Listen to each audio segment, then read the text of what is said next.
My artist tweet. An artist is the person most likely to say, I don't understand, in a good way.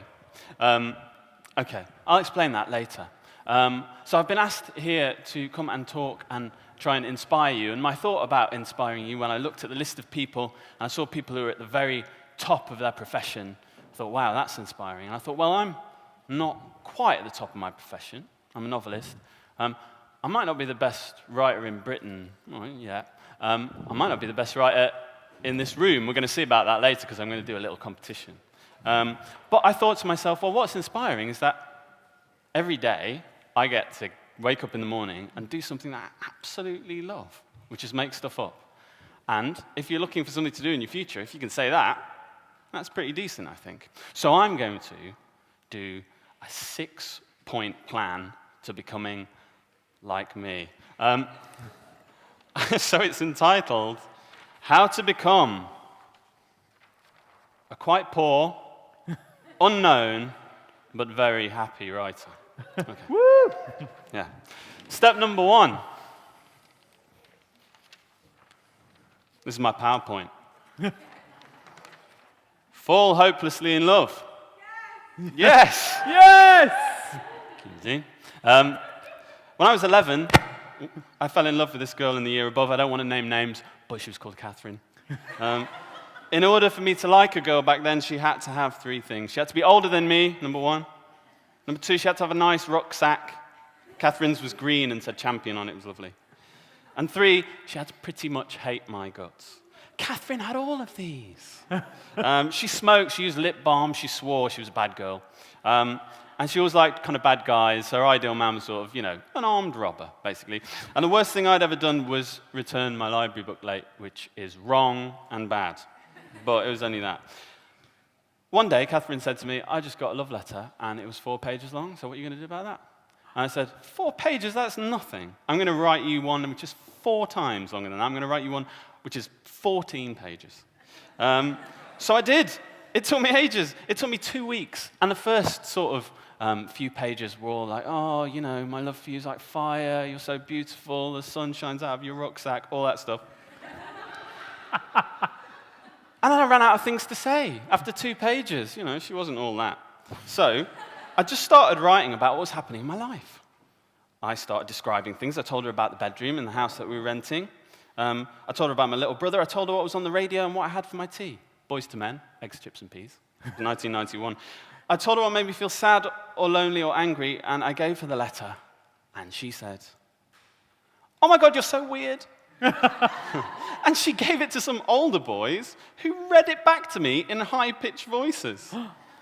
Yeah, come on. Aww. It's all right. I've got a very attractive wife now. It's all fine. It was a big rejection. But actually, it was when I found out how important writing was to me. Because by writing things down, you come to appreciate all the brilliant stuff in your life. And you can also work out some of the not-so-brilliant stuff. And I haven't stopped since then.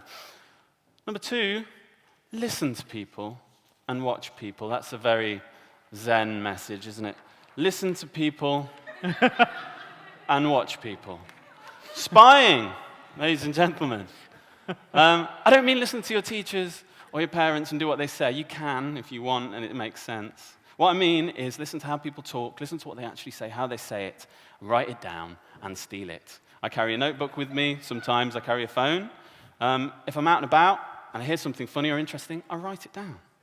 So as an example, when I go home from work on the train, there's this kid, a schoolboy. He's quite eccentric. Horrible Histories?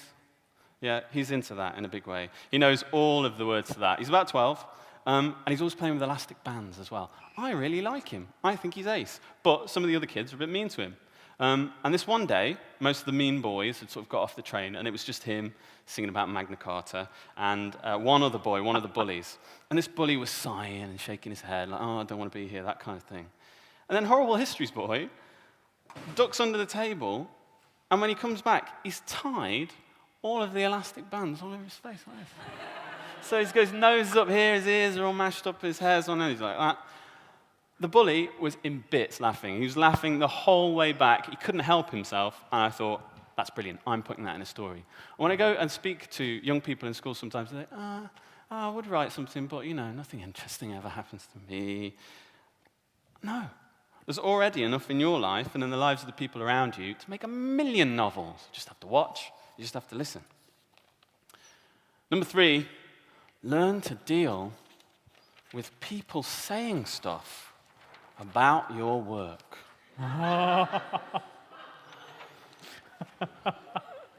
My book was rejected over 20 times.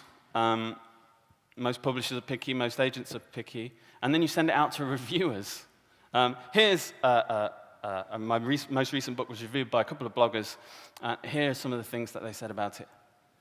Ridiculous, convoluted, ludicrous, long-winded, and my favorite,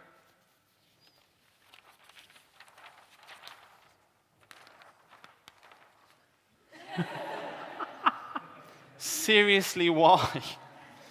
Now, what do you do about this? We've talked a lot about resilience today, and it's a big theme. Because bloggers and reviewers are really important. It's important that they're free to say what they like as well. That's massively important. We need freedom. But as a writer, you've got to be able to read these horrible things, cry, get up the next day, cry a bit more, have breakfast, a little bit of light weeping. Go back to your desk, cry, and then start writing again. Because if you're a writer, you've got the chance to answer back. That's what it gives you. Number 4, a very, very technical writerly skill here. It's really quite technical, this one. Copying.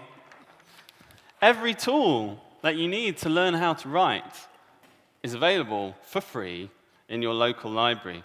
What I do is I find my favorite books, I read them over and over and over again. Sometimes I just read my favorite page of my favorite book over and over again. And what I'm thinking is, how has she, usually it's a woman, managed to do this? How have they managed to make me laugh or cry or think?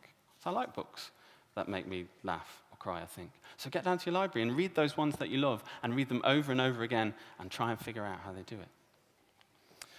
The next one, this isn't going to sound so inspiring, but I can bring it round. Incompetence. Be completely incompetent at all of the jobs. That's my message to you, and I say that from a place of great experience.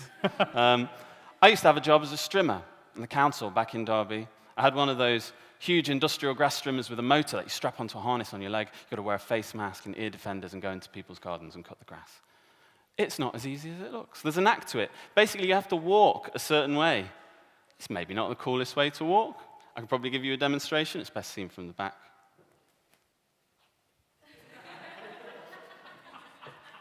Sort of like that. And also, sometimes people let their dogs do their business in the grass. So, can you imagine what happens when you hit a dog poo with an industrial strimmer? Everywhere. That's very inspiring, Ed. Well, there is an inspiring message, perhaps. I wasn't very good as a strimmer. I did about 20 jobs before I realized that writing was the only thing I was good at. So if you're at school and things aren't going very well in lessons and you're not getting A's, or maybe you're not the top dog at sports, I say, so what? Sometimes the thing you're good at takes a little while to find, and that's fine. Number 6. God, even I don't know what number 6 is. Another inspiring message. Ignorance. Don't know everything. You don't need to know everything. Being a writer is about finding stuff out. People say write about what you know. Well, write about what you don't know as well if you want. Factual stuff. A few years ago, while I was researching for The Messengers, I had a series of one-to-one training sessions with a professional boxer. He punched me in the face. I don't know why I was so surprised. It's what they do. It wasn't very hard. It was just a tap, really, but I'd never been punched in the face before. It is so rude. So rude. I've been down a coal mine for research. I've done a course in falconry. Currently learning BSL for my next book. But writing, I reckon, is also about realizing that when it comes to the fundamental mysteries of life, nobody's really got the answers. You change when you write, your ideas change, and you can use writing to figure stuff out. You can use it to try, and you can use it to fail. An artist is a person most likely to say, I don't understand, in a good way. So one final word. These rules are a bit jokey because really there are no rules. Some writers write with a pen, some write on their phone these days, some write first thing in the morning, some late at night. Some writers, I recently read, write in the nude. Close the curtains if you're going to do that. You guys are the future, and you make the rules. That's me for the minute. Thank you.